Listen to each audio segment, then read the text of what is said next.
dito ang ating pinag-usapan ay ano? A shared life. A shared life. Siguro, nagawa natin ito una sa ating pamilya.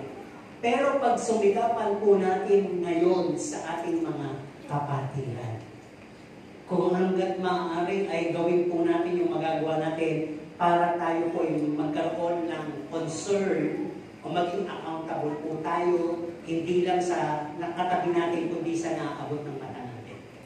Dito ngayong umaga ay meron tayong kahapyaw muli nakadugtong ng sermon na yun. Na ang pamagat, nakalagay dyan, ay stronger in faith. Pero kanina mga binigyan ako ng Panginoon ng bagong pamagat. Dahil nadagdagan lang naman yung una at saka yung huli. Sabi, growing stronger in faith together. Di ba? Kasi nakalagay dyan stronger in faith lang. So kanina mga binigay sa akin yung growing stronger in faith together. So yung verse natin, nabasa na natin yung nakalang linggo. Romans 1 verse 12, babasahin natin yan sa Poimen at saka sa New Century Version.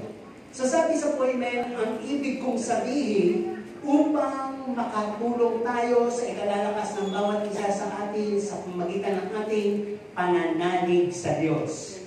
Napakaganda po dito sa New Century Version. Paul said, I want us to help each other with the faith we have. Your faith will help me, and my faith will help you. Di ba? Napakaganda. So we talk about faith and faith alone.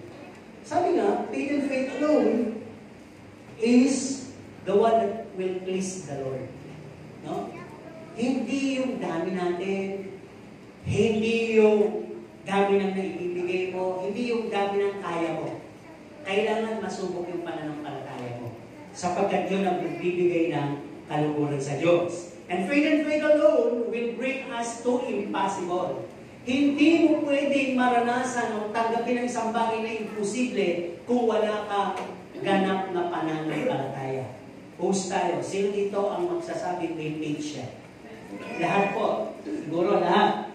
Ang tanong, sino yung ang kanyang faith ay sumisibol na? Amen. Ibig sabihin, on progress. Di ba? Sa dami ng narinig nyo, sa dami ng naranasan nyo, nang nakita yung ginagawa ng Panginoon, nagpapatuloy na ibig sabihin. At ang sabi, faith and faith alone, ay ang Panginoon ang nagbigay, nagpasimula, the author and the finisher of it. Siya yung magtatapos. And faith alone is what God commanded the Christians to live and walk by. Diba sabi, walk with faith in your heart and you'll never walk alone. Amen? Sapagkat sa salitang faith na yun, ang kaakibat, it should be directed and focused to God. Yung faith. Yung faith po ninyo, nire-review ko kung nakasalig kay pastor. Wala po akong magagawa. Ako'y tumutupad lang ng pangangaral. Pero tayong lahat, kahit ako kailangan ng faith na nakasalig sa Diyos. Kaya sabi sa Hebrews 12 verse 2, sa King James na lang basahin. Di ba? Anong sabi dito? Tumingin lamang tayo kay Jesus. Di ba? Looking unto Jesus, the author and the finisher of our faith. No? Kaya napakahalaga. Nasabi dito, faith and faith alone, pag nasa buhay mo, you'll pursue in spite of. Pagod ka na, may pagsubok, at may sakit sa buhay. No? Tiredness, trials, and pain in life, magpapatuloy ka in spite of, because of the faith that you have. At ang sabi dito, that faith, because of that faith and faith alone, we are called blessed. Bakit tayo naging blessed? Heaven word po ito. Yung blessing na to, sabi ng Panginoon, mapapalad yung mga nananalig sa akin, bagamat hindi ako nakikita. Nananalig po ba kayo sa Diyos? Nasaan siya? Nasa puso, nasa langit, kahit sabihin, nasa dalawa, nasa tatlo. Totoo naman yun eh. He is everywhere. He is omnipresent. Di ba? Ang kailangan mo lang maniwala, kapag ikaw ay nasa bahay, kasama mo siya. Kapag ikaw ay nasa simbahan, kasama mo siya. Kapag ikaw ay pupunta sa trabaho, kasama mo siya. Pag may lakarin ka, kasama mo siya. Amen po ba? pag-aakay ng ating magulang. Sa pag-aakay ng ating magulang, sometimes masakit pa tayo nabibitbit. Pero yung sakit na yun, doon tayo tinataas sa putikan. Doon tayo tinataas doon sa mahagip tayo na sasakyan. Doon tayo tinataas sa pwede merong mga harm sa atin, kumagat sa atin, di ba? Kaya napakahalaga yung meron tayong pananalig sa Diyos. At ang sabi, faith and faith alone is good for us para magkaroon tayo ng epektibong pakikipag-fellowship sa bawat isa. Siguro kala nyo, gano'n lang yung salitang yun. Kinakailangan matutunan mo na makipag-deal sa bawat isa. Even the people that you are dealing with inside the fellowship is difficult one. Nandiyan na yung sotlada, nandiyan na yung mataas ang ere, nandiyan na yung mayabang, nandiyan na yung makasarili, nandiyan na yung may kanya-kanyang ugali. But because of faith, alam mo, pinagsama kayo. At kung wala kang magawa doon, pwede ka namang manalangin. At ang Panginoon, medyo papagaanin yung iyong pakiramdam. Sabi nga po, nagkukulang ka sa kaalaman, kaunawaan, humingi ka sa Diyos. Pero parang hindi ko maunawaan yung pag-uugali mo. Bibigyan ka ng Diyos na kaunawaan. Ang sabi, lahat ng pagsubok, hindi pinigay ng Diyos sa'yo, hindi pinayagan, para manghina ka. Pinayagan ng Diyos ang pagsubok sa'yo, lalo na yung character development. Talagang inilalapit ka sa mga suplado, sa mga taong difficult para ma-develop ang character mo. Hindi para mas maging mabangis ka, kung mabangis siya, mas mabangis mo. Hindi gano'n. Sa kabangisan niya, aabo ka. Sa kanyang pagiging matapang, masungit, at sabihin mo na yung pinaka hindi mo gusto ugali, sisimulang pag-ibig sa'yo. Yung pag-ibig na yun, naglalaman nyo ng kaunawaan, pagtanggap, at unawa. Palalagpasin mo na lang. At hindi ka nawawalan ng pag-asa, isang araw, babait din yan. Isang araw yan, pwedeng maging kalapit ko din yan. Isang araw yan, kung hindi man kami maging friend, ay kasama ko pa rin siya sa body of Christ. Yung gano'n eh, kapag ka meron kang faith, kaya mong idin yung gano'ng bagay. Pero kaaway, tandaan po ninyo, pinapakita sa inyong mata, sa inyong pakiramdam. Yung bagay na yun, parang faith mawala, mapalitan ng sarili mo pangunawa. Di ba? Ang sabi, faith is like what? Ano bang katulad ng isang pananampalataya? Bigyan natin ito ng ilustrasyon. Faith is like a banner that we raise high. Makakaunawa ito yung sumama doon sa balagtas. Sino mga sumama sa balagtas? Ano yung ginawa ninyo doon na pinaka-iingat-ingatan ninyo? Yung inyong banner. Di ba? Ang sabi kasi natin doon, huwag niyong bibitawan yan dahil pwede yung uli ng kaaway. Literally yun, yung kaaway niyo yung other team. At pag nakuha yan, ay talagang menos ka sa puntos. So, ang ginawa ko, kinabukasan, tinago ko yung mga banner. Wala nakapansin sa kanilang sa kanilang mga kainaman ng kanilang mga pagkain yata yun, di ba? Tinago ko. Pero may isang batang masugid eh. Kung hinahanap niya siya lang ha. Pero yung the rest, enjoy rin sa chika-chika dito, chika-chika doon, di ba? Kumakain. Tapos, nagsabi na lang kami, yung mga banner niyo ha. Ayun, doon sila na alarm.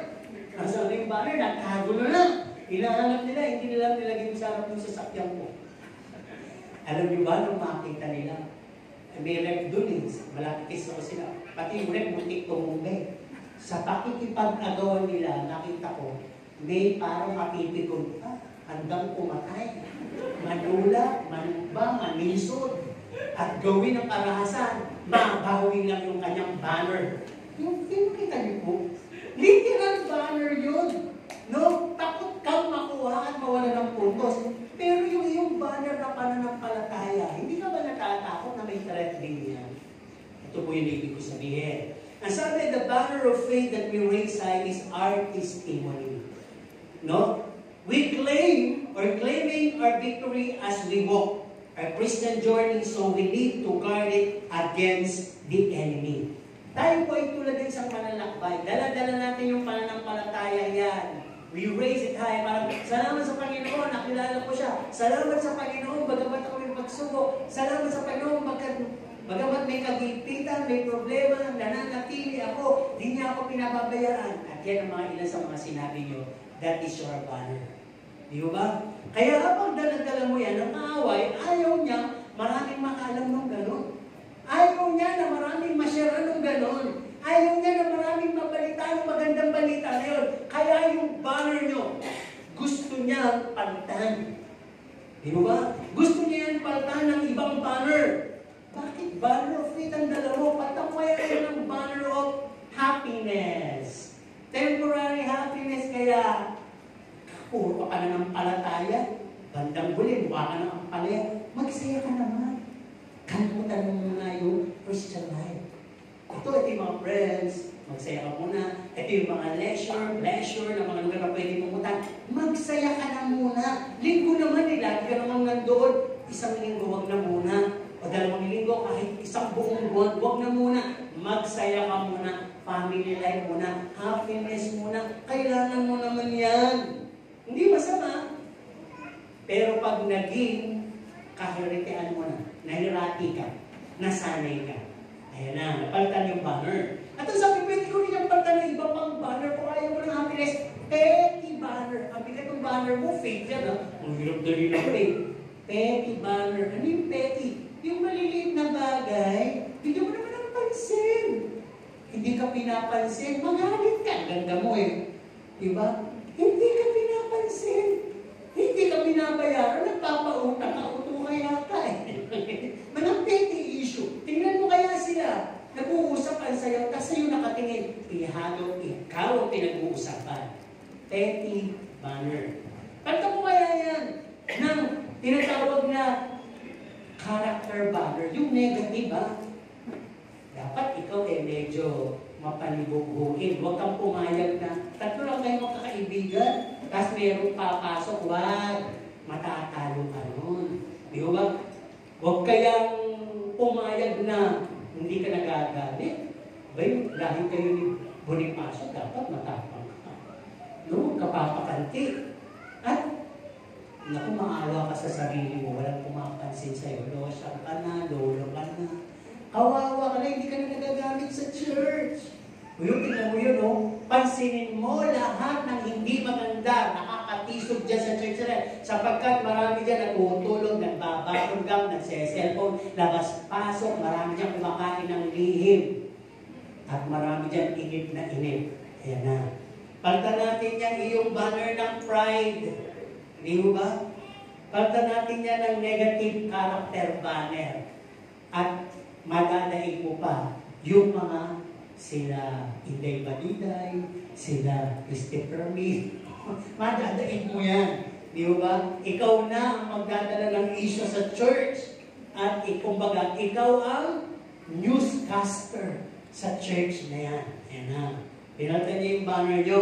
Pwede ko rin yung palitan yung banner mo ng, instead of faith, banner of compromise. Yung hap-hap ka lang, hap-hap. Huwag kang wholehearted, half-hearted lang. Huwag kang whole committed, half committed lang. Pwede rin minsan tamad. At kung maaari, mag-argumentong ka. Alam mo, pag ikaw ay mahilig sa argumento, matalino yun. Pag hindi ka kumikibo, bobo yun. Sige, sabi mo. Sa Bible, yung hindi kumikibo, yun ang matalino, di ba? Yung maingay, yun ang mama. So pag gano'n mo yung salita na kasi hindi ka papayag. Napapalitan ng kaaway yung banner of faith mo. And last banner na pwede niyang ipalit sa banner of faith mo. As your testimony, I'll give you a banner that signifies that you are the boss of your life. Tandaan mo, ikaw yung big me. Ikaw na yung sikat. Ikaw na yung pinakamayaman, pinakamatalino, ang dami mong natapos, ang dami mong diploma, ang dami mong kaibigan, dikit ka pa kay mayor, kay congressman, dikit ka pa, at malapit na ipakilala sa iyo si presidente. Kaya ikaw yung big me. Ikaw na yung mag-preside, gawin mo yung gusto mo, ikaw ang may alam, at ikaw ang banal. Pag ganyan na po yung nakifeel mo at dinidikta sa iyo, pinapatulan mo, napalitan po ang banner mo. Hindi na po faith. Faith na. Faith na yung dala-dala mo. Okay. Nasabi na dito, pag may banner tayo, na katulad ng faith natin, and the enemy is willing to steal it from us or trade it to some banner. Pangalawa doon, nasabi dito, is willing to accuse us. Biruin mo, siya na yung nagpalit ng banner, i-represent ng Panginoon, ha? Tingnan mo yan. Kala ko ba anak mo yan? Kala ko ba faithful sa yan? Kala ko ba humble yan? Akala ko ba talagang committed yan? Kala ko ba handang mag-sacrifice yan? Abay, tinan mo yan ako na yan. Gusto pala happy-happy. Ang dami palang character na negative. Ang dami palang mga bagay na pinipreside yan, ang mga gusto niya sa sarili niyang kagawian. The enemy will make us feel guilty. Gagawin ng kaaway na maramdaman natin na tayo ay guilty at awkward sa harap ng Panginoon. Yung ba pag tayo nagkakasala na balik tayo sa magulang natin, o kahit kanino, hindi tayo makaporma. Ano feel natin? Tayo yung may kasalanan, awkward tayong lumapit. Kasi pwede tayong sitahin, pagalitan, o gantihan. Parang ganun ang pandaman natin ngayon sa Panginoon. Sapagkat yun nilagay ng kaaway sa isip natin. Lagot ka. Yan ang ginawa ko sa Diyos. Kaya may gagawin, may palo ang Diyos sa'yo. So because of that, you'll become cold and lost and alienated from God. Para may proseso, para ka nang nawawala, para ka nang malamig, at isang araw, malayo ka na sa Diyos. Totally wrecked ka na, at talagang dead, spiritually dead ka, separated ka na sa Panginoon, and you become worse than ever. Kung dati tamad ka lang, ngayon talagang wala ka ng kilos, talagang wala ka ng asenso, patay ka na, wala ka ng motivation. Ayaw mo na, kumbaga. Ay, pagod na ako sa spiritual life ko. Okay. Faith is like what? Sabi ko nila, it's like a banner. Pangalawa, it's like our passport. Sino may pasaporte? Alam niyo po ba kung saan ginagamit ang passport? So yung mga may passport, alam nila yan. Amen. So sabi dito, yung passport, it should be genuine, legit, and authenticated. Nung una ako nag-apply sa passport, na-deny ako dahil yung aking pangalan, yung aking parang birth certificate, walang junior. Eh, lahat na ng aking mga papeles na ginawa, pinirmahan, may junior. Yung parang complicated. So, naayos naman, nakapag-apply na ako. Kaya ina-authenticate. Tinitingnan kung totoo, kung magkatugma. Ikaw ba yan? Dahil maraming magkapangalan. Magkatulad din ng middle initial. Ngayon, kailangan i-authenticate para malaman baka yung isa Apple, yung isa naman Aurora yung middle name. Pero pareho lang kayo na A. No? Kaya tingnan natin mabuti. Ang sabi dito, hindi yung pwedeng kopyahin lang, hindi pwedeng hiramit, at hindi pwedeng isadla o ibenta. Sino nakapagbenta na ng kanyang passport? Wala kang passport, bilhin yung passport ko, makakarating ka ng Hong Kong. Meron pa kayo universal passport yan eh. Oo, kailangan yung pangalan. Napapalitan lang yung picture niyan. Pagkauto ka nila. Pero hindi talaga pwede yung gano'n. Sabi, it's exclusively belong to you. It's your identity. Pag may passport ka, parang okay ka na. No, parang isa na yan sa mga legit na bagay na hawak mo na pwede mong ipalag. So, sabi nga dito, lagi mong dala yung mga dokumento mo. Ano ba yung lagi mong dala? Kaya ko sinabing passport. Pag driver ka, ano lagi mong dala? Lisensya. Pag doktor ka, ano lagi mong dala? Doktor, hindi, stethoscope o medical kit. Tama? Kapag Kristiyano ka, ano lagi mong dala? Bible, ha? May dala ba kayong Bible? In the cellphone. Okay na rin yan. Pero talagang maganda na yung dala ng literal Bible para malaman na ikaw ay talagang Christian, no? Kasi bakit kailangan dalihin mo yun? Lisensya, baka inspeksyonin ka, sikahin ka, bakit ka nag-drive? Walorong yata itong dala mo, pati nga ng lisensya mo. Di ba, pag may violation ka, labas mo lisensya mo. Baka mamaya, ang dami mo nakita kasi nakabangga, naka-aksidente, walang lisensya. Naku, di mahirap lalo yun. Maybe without license. Pag doktor ka naman, makakakita kung talagang genuine ka, o ikaw ba'y praktisado talaga, ikaw ba'y talagang legit, kaya dala mo yun. At kapag Kristiyano ka, baka kasi may magtanong sa'yo. Ang sabi kasi sa Bible, saan sa Bible? Pakita mo sa akin. Basta sa Bible. Sabi ni Pastor sa Bible yun. Ano yun? Di ba meron kasing mahilig makipag-debate, pero pag napalag mo na yung Bible, hindi nakikito. Kaya marami maraming Kristiyano ngayon, undercover eh. Ayaw magdala ng Bible at ayaw malaman ng Kristiyano. Baka nga naman, matano. Gusto niyo magsample ako ng tanong. Sino kayo malalim na Kristiyano at talagang Bible reader? At tanongin ko. Uy, walang tuloy-tuloy sa akin. Hindi mo ako magtatanong. Baka lang kasi, at least si Pastor mauuna naman kayo, baka kasi may magtanong sa inyo.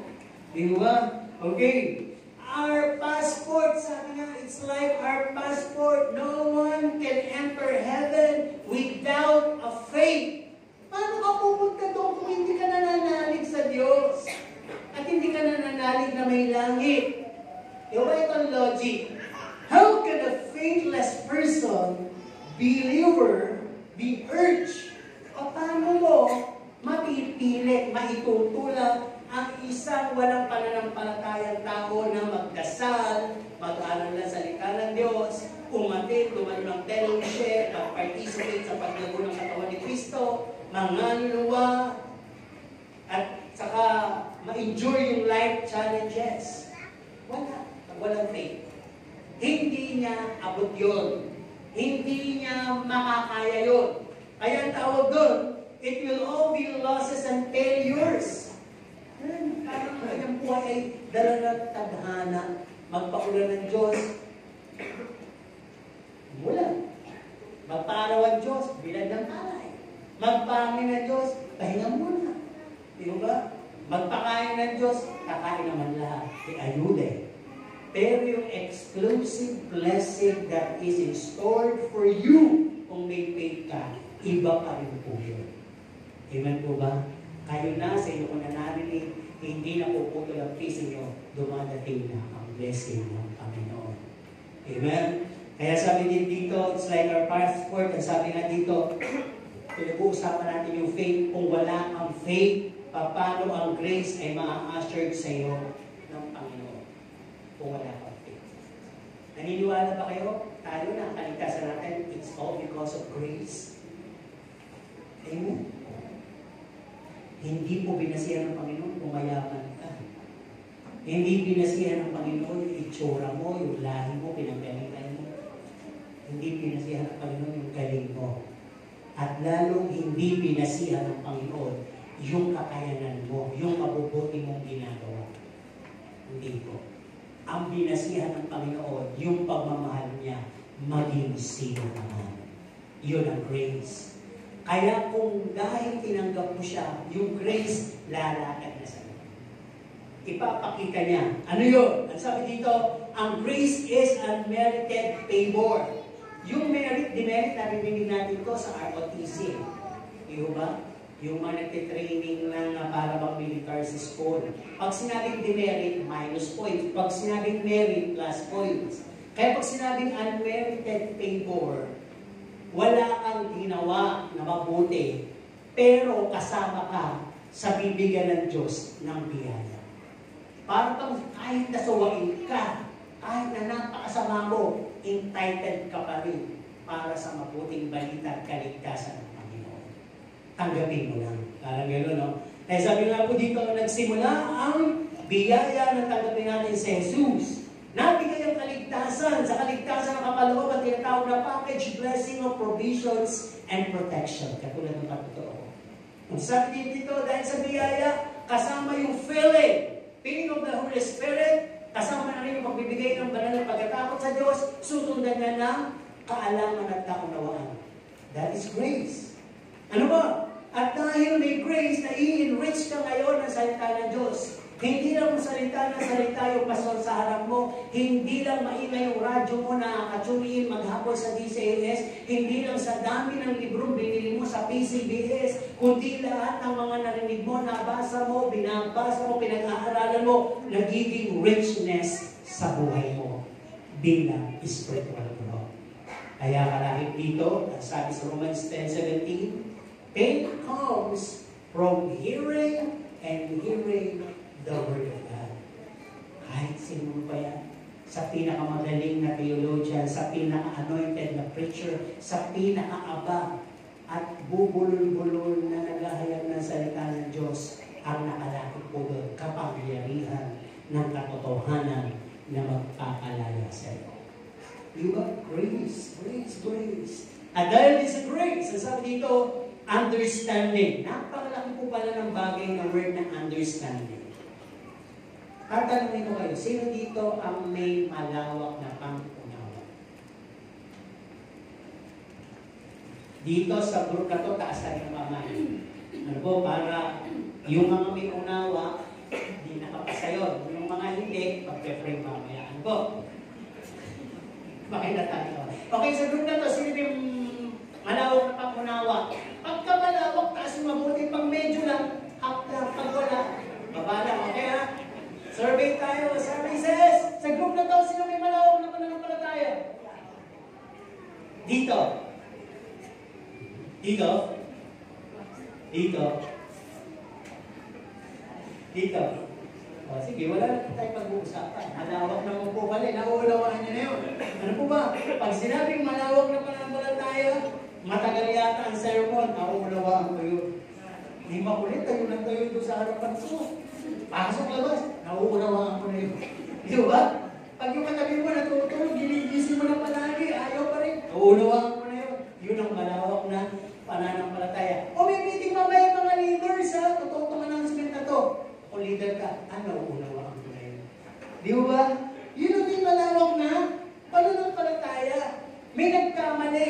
Nag-practice kayo, nagkamali kayo sa mga pagpapakanta o sino yung nagkamali, nauunawaan mo na yun. Hindi na po siya isang bagay na argumento sa'yo o galit o bagay na magiging threat sa'yo sapagkat yung understanding pinagkaloob ng Diyos. Alam mo ninyo, kung walang malawak na pangunawa ang Panginoon sa atin, hindi po dumating ang grace. At lahat po tayo patay kung tayo po'y nabubuhay sa mga panahon ng law. Sino nagpapasalamat? Nasa panahon siya ng biyaya. Sige, pusugin mo. Nauunawaan ng Diyos ngayon yan. Kaya unawain nyo naman pagdating ng paghuhukom. No? Kung bakit magkakaganon. Ang verdict sa death. Okay? At ang sabi dito, itong pinakamagandang point dito sa grace. We are now then equipped, trained, exposed. Tayo'y naturuan, sinanay, naisabak, at naisala. Siguro, nakita niyo naman, nagtuturo na kayo ngayon. Dating nakikinig, nagtuturo na ngayon. At ang sabi din dito, hindi lang ikaw na-kumbinse, hindi lang ikaw na-motivate, hindi ka lang na-enhance. It's more than that. Kaya nagpapatuloy ka. Hindi sa'yo kadahilanan yung, huwag sister na sa dami kong gagawin. Huwag sister na marami akong anak. Huwag sister na wala akong oras. Huwag sister na may pupunta kami. Hindi naging kadahilanan. Ang sa'yo lagi, pag sa Diyos, oo lang ako. Sapagkat, it's more than that, more than convinced, more than enhanced, more than motivated. I was trained, exposed, and equipped by the Word of God. Kaya ako may kakayanan, hindi ko utang na loob kay pastor o kay sister Lucy. Kaya tayo may kakayanan dahil ang biyaya ng Diyos sumakapit. Yun ang nagtuturo sa atin ngayon. Alam mo ninyo, ay hindi napapansin sa mga orasan ko, lahat tayo nasa biyaya ng Diyos. Amen? We are in the grace of the Lord. At ang sabi, because grace reside in us. Okay, ano pa ang faith? Why? Kanina, banner, passport. At sa pangatlo sabi, it's like our overall time and table timeline. No, timetable or timeline. Hebrews 12 verse 2. Binigay the day na tinanggap natin si Kristo at ang sabi doon, matatapos siya. Si Kristo ang magtatapos. Pwede pag kinuha ka na niya at pwede ipagdating niya. Tapos na po yung faith. Tapos na yung pananalig. Kaya napakahalaga na malaman natin. Nasabi dito, as we know, may faith sa pasimula. Sino nakaranas na? Faith sa pasimula. Lahat tayo. Faith in the middle. Ito na po yung sinasabi, toughest part of our faith. Where the waves are almost there to sink us down. Kung nakasakay ka sa isang barko, ito yung pinakamahirap na parte ng pananampalataya na kung saan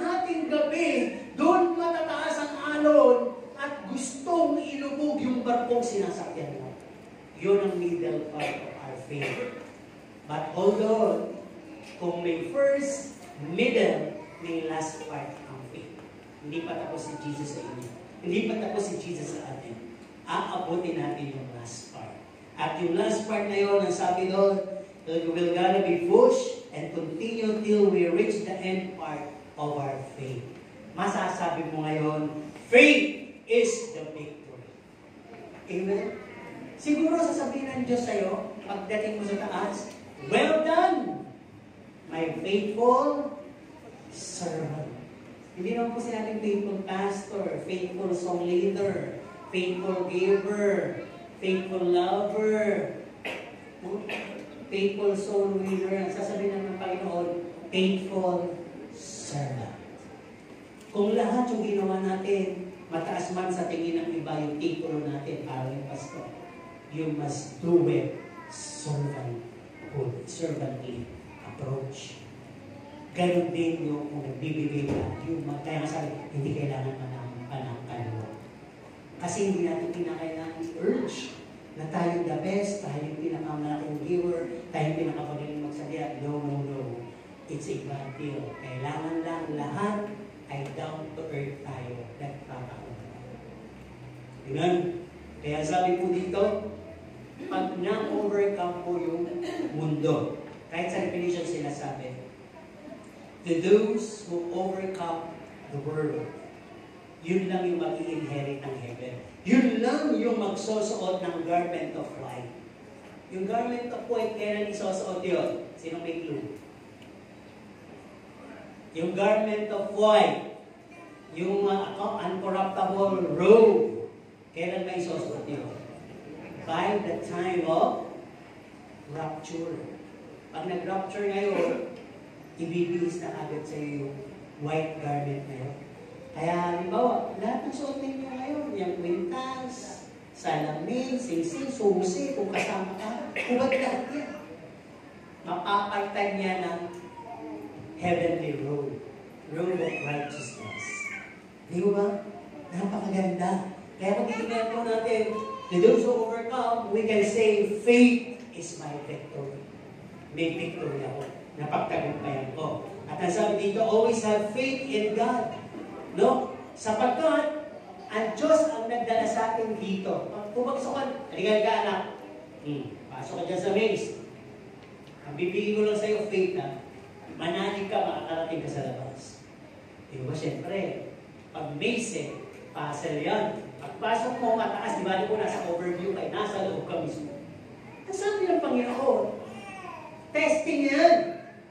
Kung may endurance ka, may sacrifice ka, at kung talagang tatawag ka sa akin for rescue and help, at kung sakaling nakita kitang on the valley at talagang hindi mo na kaya, I myself will rescue you and bring you out of that maze.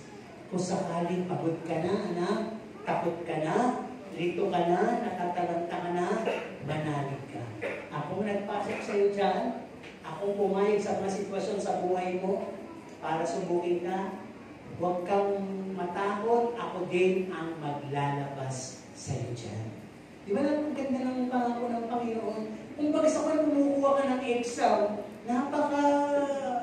ipit pa nga yung mga exam, yung mga bar exam, di ba? O yung mga tinatawag na mga civil exam mo, pag baksa ka talaga.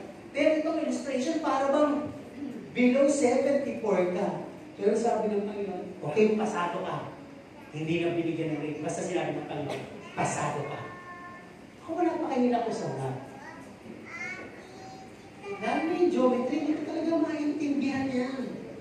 Paano mo maiintindihan kung yung teacher mo napaka-terror? Lahat na lang ang school year ngayon, ang gusto i-boycott yung teacher na yun. Alam niyo, iwaga ko sa kanya, napaka-professional niyan teacher. Kung bakit magkaibigan kami sa labas, pero during class magkaaway kami. Yun ang iwaga. Pagka uwian na, parang bigla siyang binubusan ng malamig na tubig. Rebo. Ako sa akin, Rebo. Rebo, ang kasabayan mo na yan. Kasi yung, di ba, puso yung Betamax VHS. pakisoli mo naman yung mga VHS ko sa dito aso. Pwede ba? Tapos pakihiraw mo naman to, dalhin mo bukas ha. So, ganun naman ako. Pagpunta ko sa bahay nila, malapit lang sa school eh. Ganun yung attitude niya. Rebong pasok, kain tayo. Pero pag nasa klase, hindi ako kilala. Pinapalo pa nga ako pag nag-graded recitation eh. Natatalanta ako, pinapato ko ng chok, pinapalo ako.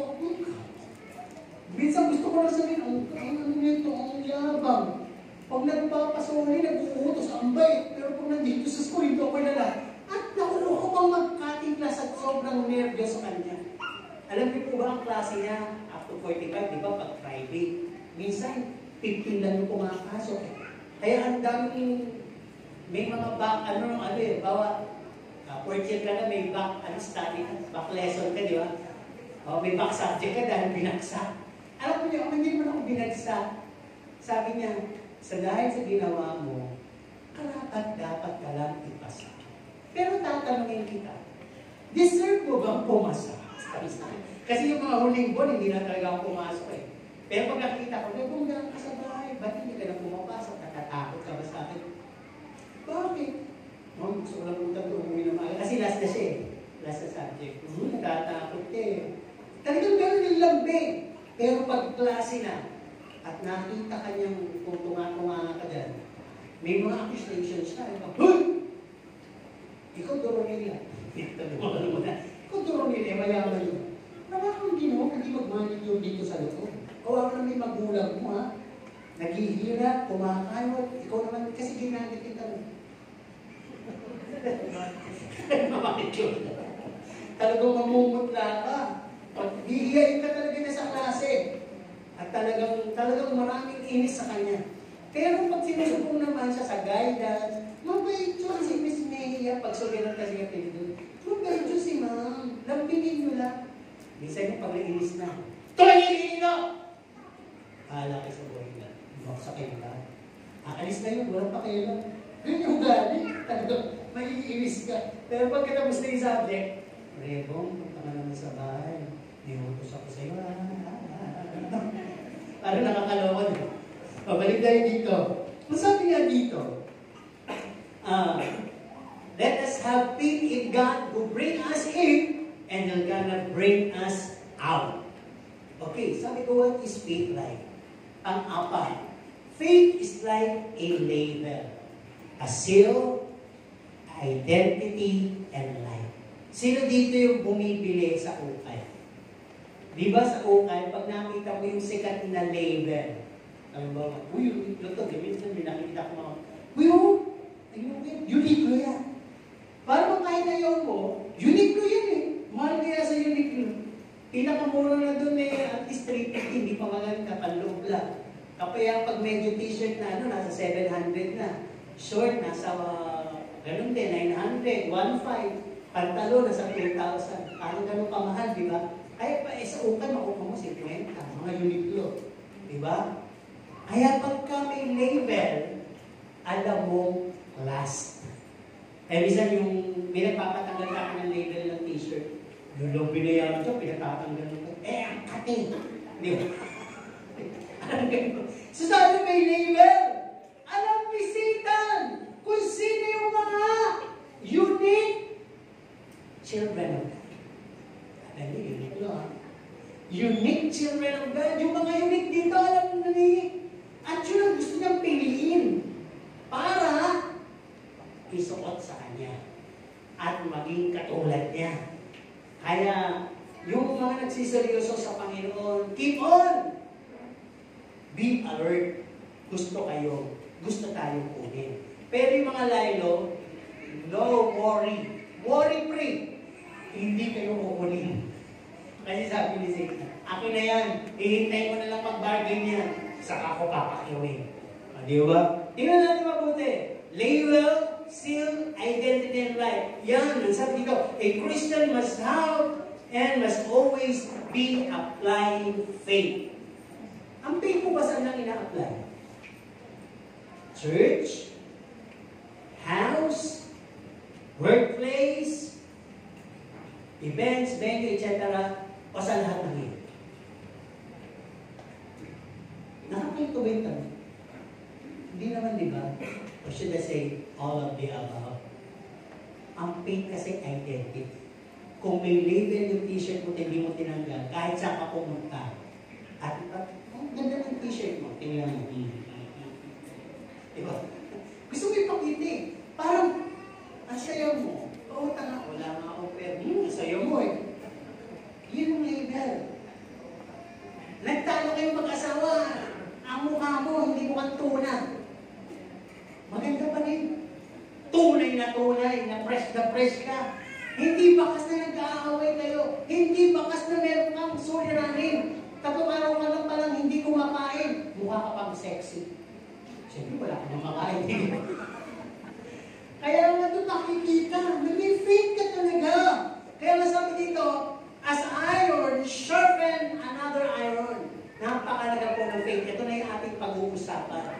Kung bakit yung ating talata, ang sabi, my faith will help you and your faith will help me. No?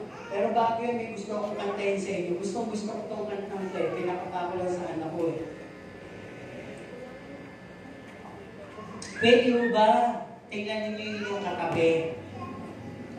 Di ba, madali nga hawakan ng kamay niya kung asawa niyo, anak niyo, kapatid niyo. Pwede mo ba yung katabi ninyo, bigyan niyo nga po siya ng isang bendisyon ngayong araw? Ano yung gusto niyo sabihin sa kanya for him or her to be blessed? Sige po, malayo tayong deklarahan ng katabi natin.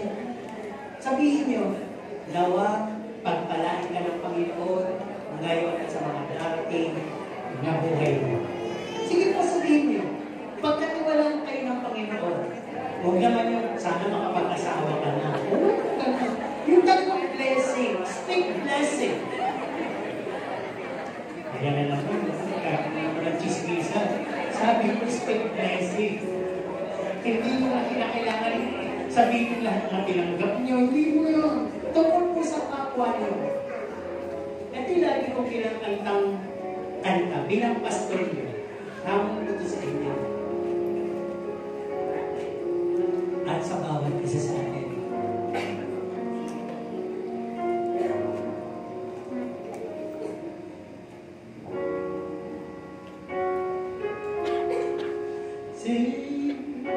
Take my hand as I take his. We will finish together, holding on to his every word. His promise is forever.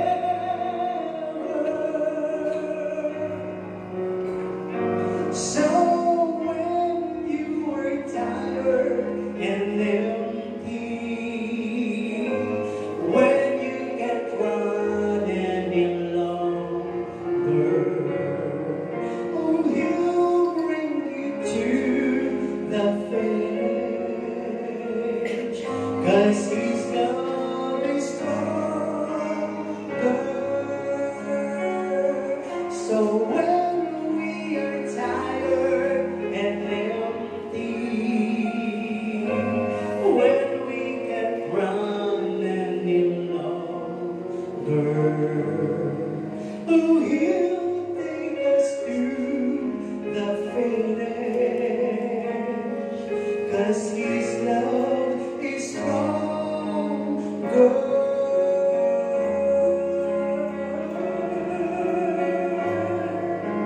His love is stronger.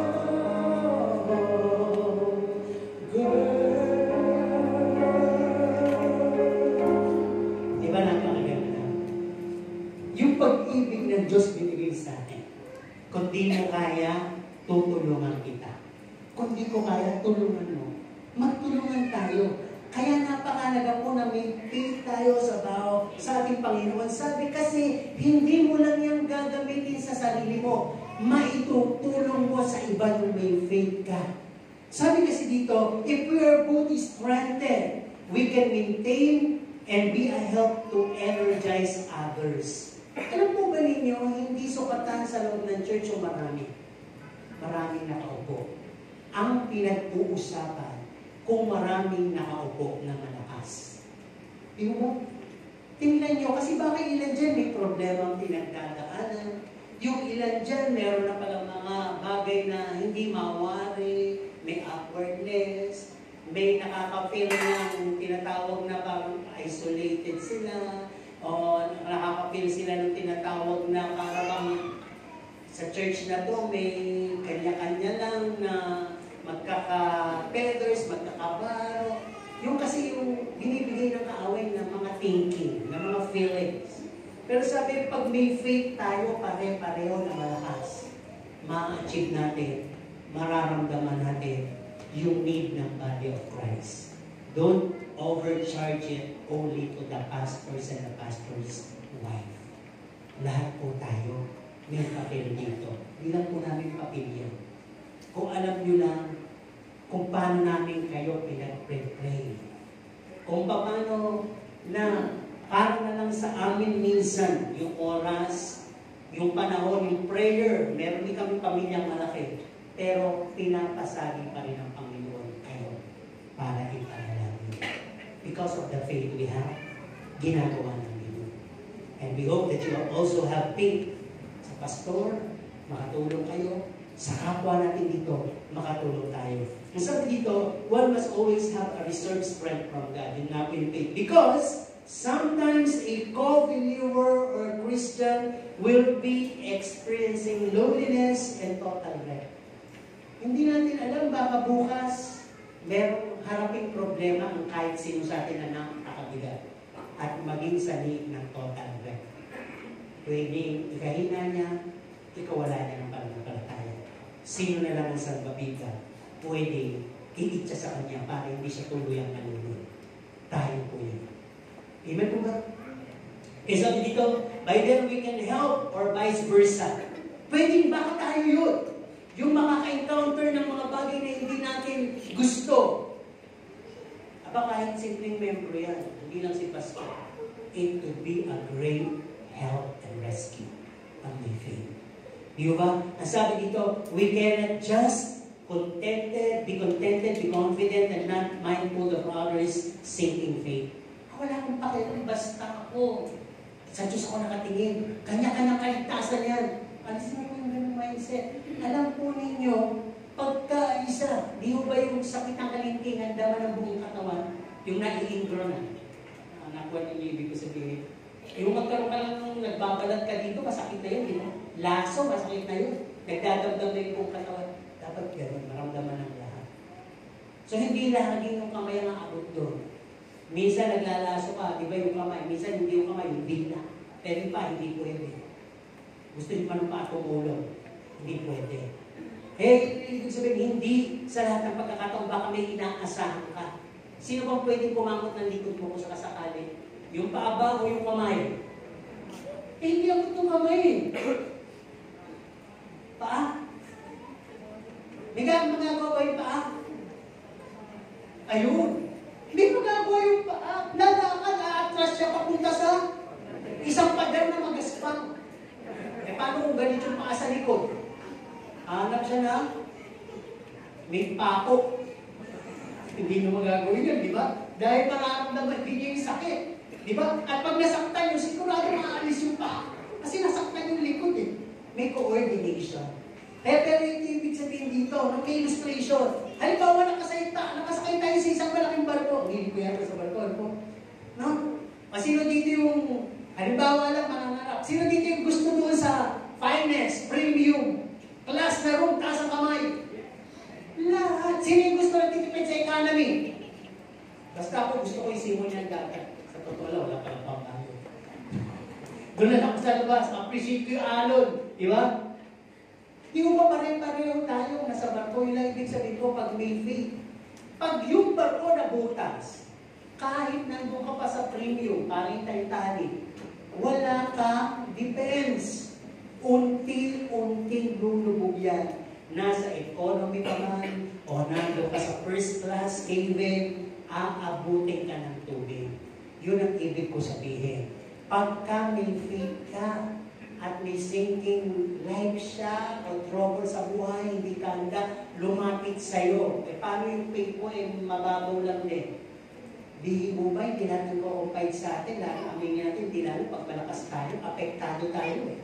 Pero pag malakas tayo, kahit ano sabihin, andun tayo. Kaya natin masurvive. Di ba meron ngayon yung modern pa yun sa gulong? May nilalagay sa loob na, ewan ko anong chemical yung pag nabutas, matatakpan niya tapos kusa siyang marerestore, hindi siya maplat-plat. Pero delikado rin yung pag binubulkanize, dahil sabihin mo yung vulcanizer, sumasabog daw yun. Pag basta So, ganun ka moderno. Parang sa atin, dapat may papatsi ka agad para hindi tayo lahat, lulubog. Dahil ang paglubog ng isa, pwedeng makahatak pa ng iba. No, that's why we are commanded. Kaya para sabi sa Bible, magpanalangin kayo si Jesus, di ba? Si Jesus makapangyarihan anak ng Diyos, pero bakit nga nagsasabi siya, hindi ba kayo pwede panalangin? Kung ako na pinanalangin mo, kayo nanalangin na ako. Kasi baka kayo mahulog sa tukso. Nahulog tuloy si Pedro, di ba? Tinapis pa niya yung tenga nung nung dumakip sa Panginoong Jesus, yun na nga yung mga pagsubok, nagtatakbo sila, naduwag sila. Kasi nga yung kanilang pananampalataya lumamig. Actually, nakatingin lang sila sa Panginoong Jesus, hindi doon sa mga sinabi ng Panginoong Jesus. Kaya nga sabi dito, for a well-maintained spiritual strength. No? If this happens, the more work for us. Pagka tayo po ay well-maintainado sa faith, ikaw, ako, sila, tayong lahat dito, mas meron tayong magagawa, may mag-perform tayo, tayong lahat ay nasa in good shape, good vibes, good relationship, may equality tayo dito, good mind feeling. Doon lang natin pwedeng sabihin, God is good. All the time. And all the time, kung sasabihin kong tapos na ang sermon, God is good, oo naman. All the time. Eh, hindi matapos. And all the time, makikinig pa kayo. Kaya God is good. Ay, papatapos na. Di ba? Masakit na. Di ba? Ito. Okay. How can I be helpful with my faith? Tanongin natin sabihin natin, paano ba ako makatutulong sa pagkita ng aking pananampalataya? Alam nila ito, ulitin ko lang. Number 1, by living it. Ipamuhay mo kasi. Hindi lang yan sinasabi, ipakita mo. Di ba? At ang sabi dito sa verse ng Luke 9:23, whoever wants to follow Jesus Christ, let him carry his cross daily and follow me. Daily po yung pakikita mo. That you're acting in faith. Di ba po ba? Ibig sabihin, tuloy lang po ay walang pera, masaya ka pa rin. May nag-bad trip sa'yo, masaya ka pa rin.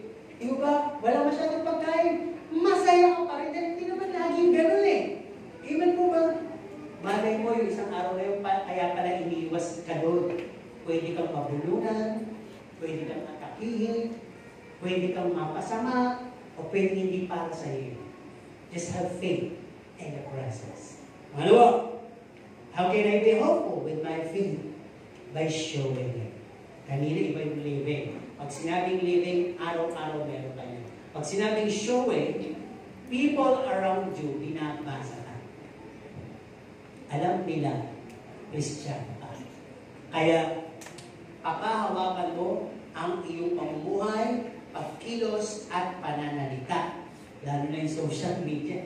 Diyan minsan lumalabas yung emosyon natin, di ba? Diyan lumalabas yung ating mga samaan ng loob. Eh, dami mong friends. Alam tuloy nilang lahat. Na? Ano ba gusto mong makomentahan ka? May nagko-comment ba sa inyo ng uy sister, matandang Kristiyano ka na, huwag kang ganyan, uy brother. Abay, wala pa ako sa church, nandun ka na. Walang mga katotohanan komenta ganyan, di ba? Ang nasa Facebook, lahat yan, compromiser. Mapasaya ka lang, galit ka na, kaya sabi pa. Galit din siya, sa galit ka. Di ba? At ikaw naman may pagpapayambabaw na pakiramdam. Andun yung smiley na may hawak na puso. Ako nyo? Tender loving care. Eh, kung may mapanukso, ang ilalagay mo yung umiiyak. Eh, talagang gusto mong gatungan, ilalagay mo yung nagbabagang nakasimangot. Diba? Emoji lang, pero may emotion ka, pinapakita. That helps? No. That sink us. Kaya, by showing, sabi dito, more of action and less of words. Tama na yung love kita. Ay, magbigay ka na. Magpatabi ka. Ikaw na yung unang yumakap, ikaw na yung unang lumapit, ikaw na yung unang humingi ng tawa. Doon mo nang antayin yung, mas malaki kasalanan niya. Sige nga, sister, kwento pa sa akin, paano mo nasabing malaki? Eh, sinipa ko lang siya. Isa lang. O, ano ginawa? Dalawa yung sipa. O, sino may kasalanan? Pareho. Sino dito yung nanalangin na ng may faith towards his or her enemy? Yung Panginoon. Alam ko na hindi lang po ako siya ang may kasalanan. Parang siguro kami may kasalanan. Sigurado yung Panginoon. Hindi lang siguro. Kaya Lord, patawarin mo. Huwag siya maging pang-araw-araw mong iniisip. Ikaw na lang, huwag na siya. Kaya bigyan po ko ng kapayapaan. Yun ang mag-ingat sa aking unawa, damdamin, puso. Para makita ko man siya, palagay na. Pag pinalalangin niya yan, patotoo ko yun. Napanaginipan ko eh. Kasi tulungan mo po ako, gusto ko po mapakita yung pag-ibig ko. Kaya bukasan, pinakita sa akin ng Panginoon. Nasa lubong, wow! Yata, di ba? Ganun talaga ang Panginoon. Gusto ka agad na-expose. Sige, subukan nyo lang pag-pray yung mga na-awkward kayo. Mamaya dito, paglabas sa church, makakasalubong dito. Dito mismo. Diba? Baka pagkaharap sa inyo, gumanyan sa inyo bigla. Kundyat na po yun. Okay, tuloy tayo. Pangatlo, halos matatapos na. Maya-maya pa. How can I be helpful with my faith? Number 1, living, showing, at pangatlo. Sabi nung nakarang linggo, shared life. By sharing it. Paano yun? Simply by the way we live our lives daily, let our mouth serve the best way to encourage and strengthen others' faith also. Araw-araw kasi nakakasalamuha ka. May nakakausap ka, pwedeng brothers and sisters. Kung hindi nila makatutulong mga negatibong salita, tigilan mo. Wala kang masabi, just sabihin mo lang, kamusta? Okay ka lang ba? Ay, kamusta? Helpful po yun. Diba? Ngayon, ang bibig natin, makasalanan yun. Marami ang gustong sabihin. Ang sabi po sa James, ayaw yan magpa-tame. Ayaw yan magpa-disiplina. Ayaw magpa-pigil. Pero pag may faith ka, ang lalabas dyan at hindi mapipigilan mga katotohanan magpapalaya sa iba. Ibig po ba? Ano bang gusto nyo? Yung bibig nyo ay parang bibig ng dragon na pag nagsalita, sunugan lahat. Sunog ang pagkakaibigan nyo. Sunog ang church. Ano pwede nyo masabihin nyo pag malaki? Alam nyo, na-split yung church na yun. Dahil sa akin. Ano? Eh, pinagalit-galit ko sila. Dinagdagan ko lahat ng kwento. Kahit hindi naman kwento, kinuwento ko pa. Ayun, binahina lahat na sunog. Eh, wala nang umatin. Ano mo naman nasabi? Eh, sinunog ko na talaga. Ayan. Gusto nyo ba gano'n? O yung bibig nyo ay para bang kung sa isang disyerto nung nagsalita kayo, biglang naging slow. Yung puno na may sangang tuyo, nilabasan ng mga luntiang daon. At maya-maya may bunga na. At maya-maya sa banda pa ron meron ng kumikintab na naging batis. Uy! Wala kasi imagination nito sa akin. Gusto naman naging dito. Tuloy tayo dito. Balik sa diwa. Sharing it! And sabi, you encourage others of the excitement of Christian fellowship, mission, and outreaches. Ito nagagawa naman nakikita ko Pag meron tayong malapitan, huwag na magagalit outing, ang dami ng pag-lista. Pero kung nabigay na overnight, walang magpapalista. Puyat lang na. May tanong ako, Pastor. May makakain ba doon? May pakete ba? Ayan, maraming kondisyon eh. Hindi lang po natin sasabihin yung mga katuwa-tuwang bagay. Sabihin natin yung pagdalo. Yung po yung sharing our faith. Baka naman sinasabi nyo na, umating ka. Eh, ilan ba yung mga ating? 20. Kailan pa 20 yan? 3 years na. Dapat, nagsasalita ka. Ilan ba yung mga ating? 20, pero higit pa yun sa inaasahan ng Panginoon, ha? 2 3 eh. Dapat pa rin tayo pati dahil nandun siya. 20 pa, di lalo nandun ng Panginoon. At kaya ikaw na lang nilite para maging 21. Di ba? Dapat yung salita mo buhay. May faith. Hindi faith ka. Ating ka. Ikaw naman, para ko. Hindi ko umaating. Umaating ka rin ba? Minsan. Ayun eh. Diba? At sabi din dito, we must keep preserving its level. Di ba? Sabi ko nga sa inyo yung tangke ng tubig may level. Netong bago magtag-init, mataas ang level ng water. Ang yabang, di ba? Wala na kayong tubig, may tangke kami. Tinaranas ng Panginoon sa amin yun. Talagang wala nang masipsip yung tangke. Actually, kala nyo ganito na ako. Hirap ako. Dahil bilang pastor, ginagabahan ko rin yung pagiging tatay. Nag-iigib ko ako. Tuwing daling araw, gumigising ko doon ako naglalaro. Dahil doon malakas ang tubig. Kaya hindi man ako nakakapag-wins ngayon. Pakiramdam ko malakas ako dahil dalawang gabi binubuhat at may mga pinupuno pa akong mga lalagyan sa CR. Parang aking asawa at mga anak ay mababango, mga may baby. Pag-ulit ako yung muli maniligo. Pero salamat, di ba? Kaya sabi sa ako, namaligo ka na. Sa isip ko, mukha lang kong naligo sa pawis. Buti nga, mabaho pa ako ay ganito. Ayun, talagang sabi ko, Lord, hindi ko nilireklamo. At least may tubig kami, nasa mababa. Sabi ni Sir Luz, pabuksan natin na ang nawasa. Wisdom and knowledge. Nung binuksan, buhos init. Ibalik kaysa wala.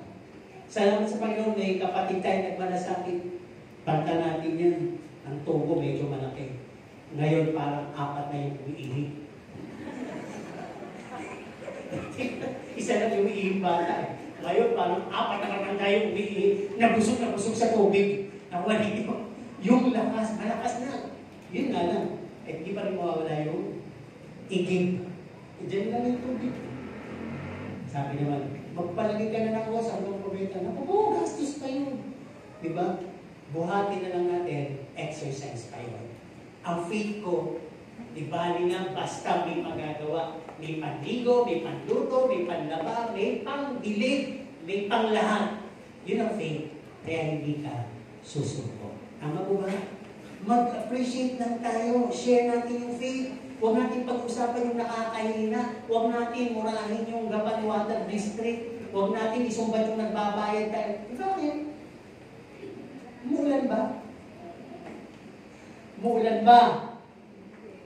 Hindi pa. Pero sabi nga natin, faith is hope. Sabi ng ating asawa, pagdating ng tag-ulan, sirit na naman si Jet Mati.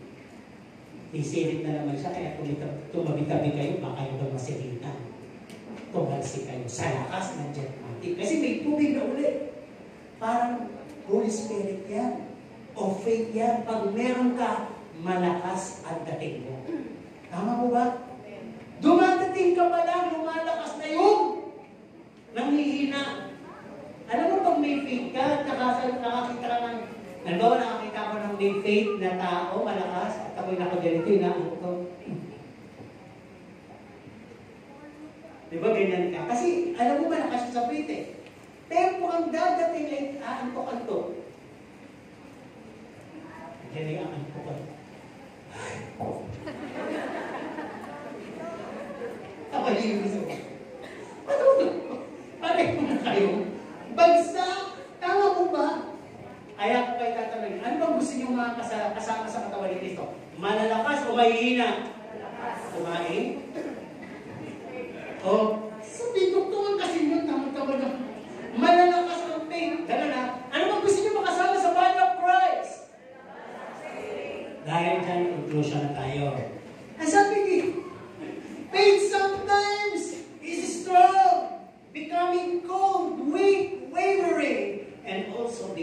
Hindi. Yung pala ang faith, level, di ba? Hindi pala laging gano'n. Iba yung nakamimintil na gano'n, minsan papaganyan hanggang wala na. Sabi din dito, if it begins to become cold, or ito, sa mga nanghihina na ang faith nila, come back to the true source. Kanino ba nanggaling yung faith mo? Sino makasasagot? As sabi sa Hebrews 12:2, Jesus is the author and the finisher of our faith. Balik ka sa Kanya, hindi kay pastor, hindi kay leader na best, hindi kay sister who's na best. Balik ka sa Diyos. Ibig sabihin, balik ka sa dasal, balik ka sa pagbabasa ng Bible, balikan mo yung dati mong ginagawa. Yun ang sinasabi ng Panginoon sa Church of Ephesians, yung first love mo. Balik mo yung init mo. At ikaw, makikita mo, sisibol muli yung faith. Sisibol yan muli. At ang sabi din dito, makatutulong tayo sa iba, at ang iba din ay makatutulong sa atin kung pareho tayo na ang faith ay nakasalig kay Kristo. Pero kung ang faith natin pare-pareho ay palagay lang. Excuse me, palagay lang. Alam niyo yung palagay lang? Mahal mo ba si Kristo? Kaya mo bang bigay ang buhay mo paglilingkod? Hindi. Kasama ka ba? Maybe. Gusto mo ba sa langit? Sure! Sure. Napapunin mo yung mga sagot. No? Tingnan natin. Kailangan sagutin mo lahat yun ng may faith. Hindi assuming, hindi wavering, hindi pretending. Kailangan it is sure answer of a faith, yes. No? Ang sabi dito, it can only happen if our faith is focused and centered to God. Dapat may kinasasaligan yung faith natin. And last point, faith is life. Bakit? It's like a jewel. It's like a treasure. It's like a wealth. Diba? Diba sabi natin, pag may pera ka, may ipon ka, may yaman ka, meron kang pwede ipagmalaki, hindi ka basta magiging kawawa, hindi ka papapakan, hindi ka pagsasarahan. Tama? That is the goal. Kaya nga tayo nag-aaral mabuti, naghahanap ng trabaho para meron tayong hawak. Totoo, sa totoo lang. Pag may faith ka, may hawak ka, hindi ka basta-basta sisiluhin ang kamay. At ang mga pagsubok na darating sa iyo kahit gano'ng katindi, malalagpasan mo because of faith. And on the last, no, faith is like a jewel. Sabi ko, huwag mong ipagpalit. Pag sinabing jewel, yung talagang mga diamante, totoong iyas. Huwag mo siyang ipagpalit sa fancy ng mga makikinang lang na mga stainless o puwet ng baso ng mga alahas. Mawawala ang apil niyan soon. And last, sabi nga, faith genuine will last till the day of Christ. Pagdating ni Kristo, yung may totoong faith, kitang-kita niya, kumikinang, kaya kukunin niya. Pero, pag dumating siya at wala ka ng kinang, at sinasabi mong may faith ka, sabi dito, it's a faith. It will fade and lost at any time. And that's how easy it is. Kayo man pipili ng pusit, pipili ng isda. Sino ang pipiliin nyo? Yung saliwa o yung binasa? Ang Panginoon. Choosy ba ang Panginoon? Kaya nga may word na tinawag at pumili. Pipili lang talaga ang Diyos. Tinawag tayo lang, pero pipili lang talaga ang Diyos ng karapat-dapat. Yun yung mananatiling may faith sa Diyos.